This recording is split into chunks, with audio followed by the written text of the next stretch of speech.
বিকেল 5:30 নাগাদ আমরা ওটিডিসি থেকে বেরিয়ে পড়লাম সান টেম্পল দেখার উদ্দেশ্যে। তো হাঁটতে হাঁটতে পৌঁছে গেলাম, 10 মিনিট দূরত্বে আছে।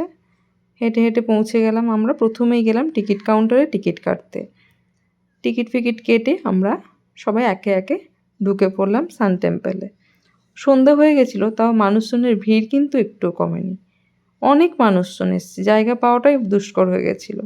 তো অনেকক্ষণ ধরে ঘুরে ঘুরে এদিক ওদিক পুরো সান টেম্পলটা ঘুরে দেখলাম, ছবি তুললাম, সব কিছু করলাম। করে আমরা কিন্তু ওয়েট করে গেছিলাম, কিছুক্ষণ ওখানে বসেছিলাম, কারণ ওখানে লাইট অ্যান্ড সাউন্ড শো হয়। তো ভাবলাম যে যখন এসছি ওটাও একবার শুনে যাই। তো ওটা দেখার জন্য আমরা আবার টিকিট কাউন্টারে গেলাম। ওখানে আবার কিছুক্ষণ লাইন দিয়ে আমরা, ভাগ্য ভালো ছিল বলে টিকিটটা পেয়েছি, নাহলে টিকিট তো শেষ হয়ে যাচ্ছিলো বলেছে। তো টিকিট ফিকিট নিয়ে আমরা কিছুক্ষণ ওয়েট করলাম। তারপরে আমরা লাইট অ্যান্ড সাউন্ড শো দেখে তারপরে আমরা রাতের দিকে আবার আমাদের যাত্রী নিবাসে চলে এলাম।